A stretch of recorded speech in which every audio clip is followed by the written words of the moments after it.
በእሷ ተስፋ ቆርጠሃል አይደል? አዎ ቆርጫለሁ። ቅሬን ያገባሁት አለች እኮ ቀለበቴን አልፈልግም አለች አይደል? ሰው ይለወጣል በድሮ ማንነቱ አትገምተው አለች። እሷስ ብቶ የምታደርገው ይመስልሻል? አዎ ታደርገዋለች። አሁንም ቢሆን እሷ ያፌትን ማግባቷ ምንም አልተዋጠልኝም። የሆነ ከጀርባ የተደበቀ ነገር አለ።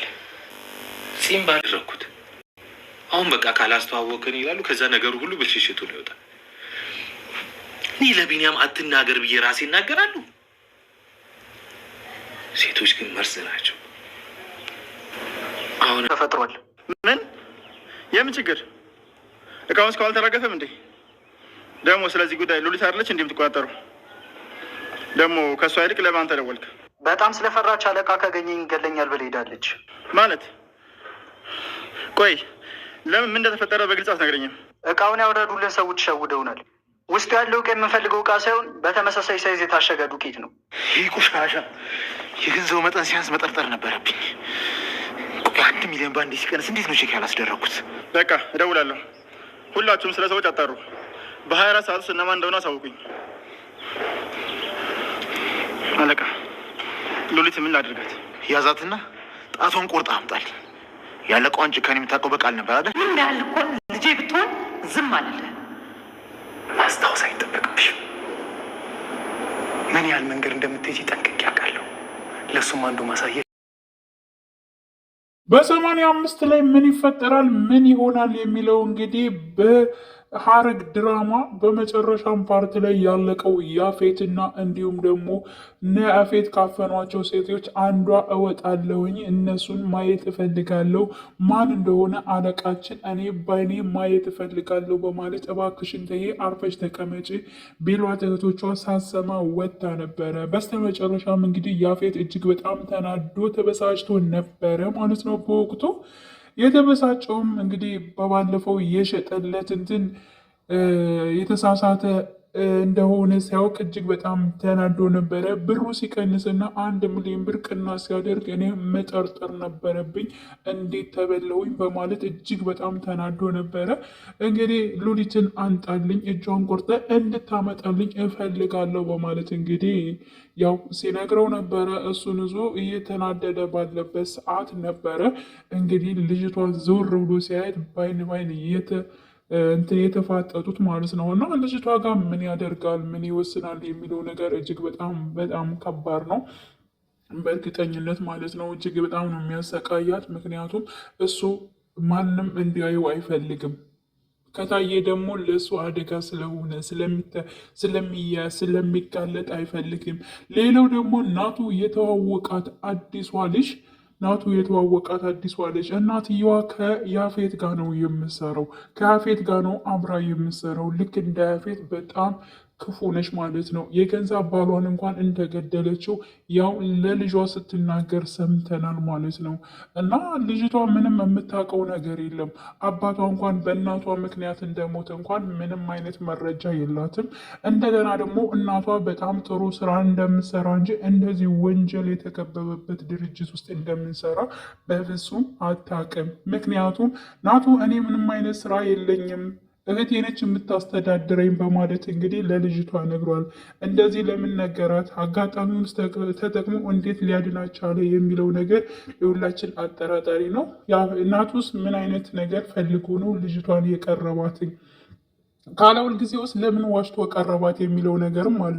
ምክንያቱም እናቱ እንግዲህ እንደዚህ አይነት ነገሮች በሴቶች ምንም ያክል እንትን ቢሆን ክፋት ይብን ራሱ ቤዛን እንኳን ስንት ነገር አድርገው እንኳን ምንም አይነት ለቤዛ ክፋት ነገር ተመኝቶ አያውቅም ማለት ነው። ስለዚህ ለምንድን ነው ስራ የለኝም ወይንም ደግሞ በእህቴ እያስተዳደረች ነው የምኖረው ብሎ ለምን ተናገረ ብላችሁ ታስባላችሁ? እኔ እንደሚመስለኝ በነገራችን ላይ ማለት ነው ይህን ቃል የተናገረው ምናልባት እሱ ከፖሊሶች ጋር ሆኖ በእርግጠኝነት ያፌት የሚሰራውን ስራ እሱ ገብቶ ማየት ይፈልጋል ማለት ነው። ምክንያቱም ለነገሮቹ ለመረጃ ለምን እንዲጠቅመው ሆኖ ማለት ነው። ስለዚህ የዚች እናት ደግሞ ከእሱ ጋር እንደምትሰራ ስለሚታወቅ በዚያ በኩል ነው መግባት የሚችለው ማለት ነው። የእሷ እናት እጅግ ስራ እንደምትፈልግለት ስላወቀ ነው። ስለዚህ ያው ልጅቷ ደግሞ ስራ ፈልጋለሁ እናቴ ታስገባሃለች ችግር የለውም በማለት እንግዲህ ለእናቷ ተናግራለች ማለት ነው። እናትየዋ ደግሞ እጅግ በጣም ተናዳለች። ምክንያቱም ትናንትና ያወቅሽውን ገና ከዚያ ጉድ አወጣኝ ብለሽ እንዴት ነው አሁን ስራ አስገቢው ምናምን የምትይው? በዚያ ላይ ይሄን ያክል ባንዴ ቅርበት ምን ይሉታል በማለት እንግዲህ ተናዳለች። እሷም ደግሞ አረ በጣም ጥሩ ሰው ነው፣ ምንም ይሄን ያክል እኮ እንትን የሚል አይደለም፣ በዚያ ላይ ደግሞ ችግር የለውም በማለት ብቻ ግን ብዙ ነገር ተናገረች። እሷ ደግሞ ከድርጅታችን የሚቀናቀነን ሰው እኮ ይሆናል ይሄኔ በማለት እንግዲህ ትናገራለች። እና ምን ችግር አለው እናቴ፣ ያም የሰራውን ነው እንትን የሚለው እናንተም የራሳችሁን ነው የምትሰሩት በማለት እንግዲህ ተናግራ ነበረ። አይ ለዛ ብዬ እኮ አይደለም፣ ምናልባት እኛ የምናመርተውን እነሱን እንዲያመርቱ ስለማልፈልግ ነው ብላ የሆነ ጥሩ ስራ እንደምትሰራ አድርጋ እናትየዋ ቀየስ ብላለች። በዚያ ላይ የገንዛ ልጇ ግን አስጠንቅቋታል ማለት ነው። ያንቺን ክፋት በእኔ ሳይሆን በአባቴ አይቼዋለሁ። ስለዚህ አንቺ ወደ ኋላ እንደማትይ አውቃለሁኝ በማለት እንግዲህ የገንዛ ልጇ ተናግሯል ማለት ነው። ያ ማለት እንግዲህ የራሷን ባል እንደገደለችው እንዳሰቃያችው ማሳያ ነው ማለት ነው፣ በዚህ ስራ ውስጥ ማለት ነው። እንግዲህ በዚህ ውስጥ ገብቶ ነው እንትን ለማለት የፈለጉት ማለት ነው። ምናልባት የያፌት ነገር አሁን ላይ ብዙ ነገሮች እየተጋለጡበት ነው። ኤፍራታም እንግዲህ ስራዋን እየሰራች ነው። ይብን ከሱ ቤት ጋር ሆና ከሱ ጋም ከስራም እንዲጨምራት ፈልጋ ነበረ፣ ግን ደግሞ ምንም እስካሁን ሊያምናት አልቻልም። ስለዚህ ቤት ሁና ያለውን ነገር በመረጃ መውሰድ ነው። ሉሊት የሆነ መረጃ ሰጥታቸዋለች። ምክንያቱም በጣም ደንግጣ አለቃዬ እንደዚህ ብሎ ምናምን እያለች እየሮጠች መታ ፈርታ አይተናል ማለት ነው። እንዲሁም ወደ ቤት በገባችበት ጊዜ ለቤዛ ማንም ቢጠይቅሽ ማንም አለች እንዳትየለችም ቤ ብላለች ማለት ነው። እና ይህ መረጃ ደግሞ ለኤፍራታ በጣም ትልቅ መረጃ ነው ማለት ነው። እና ይህን ነገር እነ እናቱ ከማን ጋር እየሰሩ ነው? እነሱ እየሰሩ ነው ወይስ ከፖሊሶች ጋር እየሰሩ ነው ብላችሁ ከነ ኤዋን ጋር እየሰሩ ነው ብላችሁ ታስባላችሁ? እኔ እንደሚመስለኝ እናቱም ከፖሊሶች ጋር እየሰራ ነው፣ ግን ማንም አያውቅም። ሲቀጥል ደግሞ ኤፉዬም እንደዚያው ከእነሱ ጋር እየሰራች ነው ብዬ ነው የማስበው ማለት ነው። ግን የናቱን መስራት ግን ማንም አላወቀም። እንደዚህ ሴት ዝም ብሎ እየቀረበና ለጓደኛ የሚይዝ ነው የመሰላቸው ማለት ነው። ግን በተገላቢጦች ደግሞ ናቱ አሁን ላይ በጣም ዝምታውን ሰብሮ ተነስቷል። ኤፍራታን ለማስቀናስ ወይንም ደግሞ ኤፍራታን እንትን ለማለት የመሰላቸው ብዙዎች አሉ። ነው አይደለም፣ እንደዚያ ሊያስቀናም ስለፈለገ አይደለም፣ ለሱ ያፌትን እንዴት ማጋለጥ እንዳለበት እየሰራ ይገኛል ማለት ነው። ሌላው ደግሞ ስለ ዳግም ነው።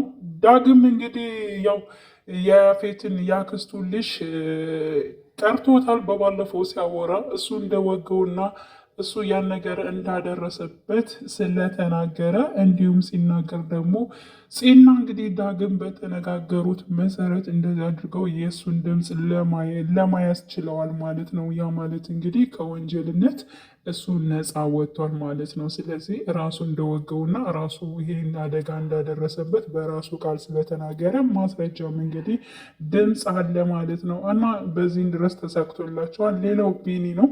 ቢኒና ፂ እንግዲህ አሁን ላይም ፂ በጣም እንትን እያለች ነው።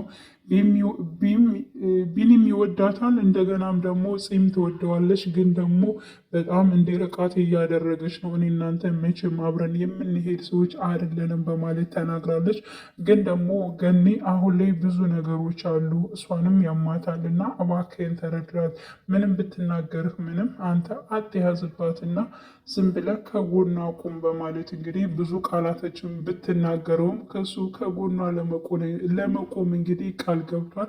ይሄንንም እንግዲህ ለናቱ ቃል ገብቼለታለሁ። ስለዚህ ምንም ቢሆን ምንም ብትሆነኝም ባትሆነኝም እኔ ከጎኗ ቆማለሁ በማለት እንግዲህ ተናግሯል ለገኒ ማለት ነው። ሌላው ቤዚ ነች። ቤዚ እንግዲህ ስለ ሉሊት እያጣራች ለኤፍራታ እንድትነግራት ቃል ገብታለች። ምክንያቱም እስኪ ቢያንስ እስከ ዛሬ ከያጠፋው ጥፋቶች ሁሉ እስኪ ዛሬ አንድ ደህና ስራ እንኳን ልስራ ለእህቴ እሺ ልበላት በማለት እንግዲህ እሺ ብላታለች፣ ተስማምታለች ማለት ነው። እንዲህ ደሽ ስትላት ኤፉዬም እጅግ በጣም ደስ ብሏታል። እሺ እንዳለቻትም ወዲያውኑ የሉሊትን መረጃ ሰጥታታለች ማለት ነው። እና ይህንን ይመስላል ውዶቼ፣ ሁላችንም በጉጉት እንጠብቃለን ቀጣይ ፓርት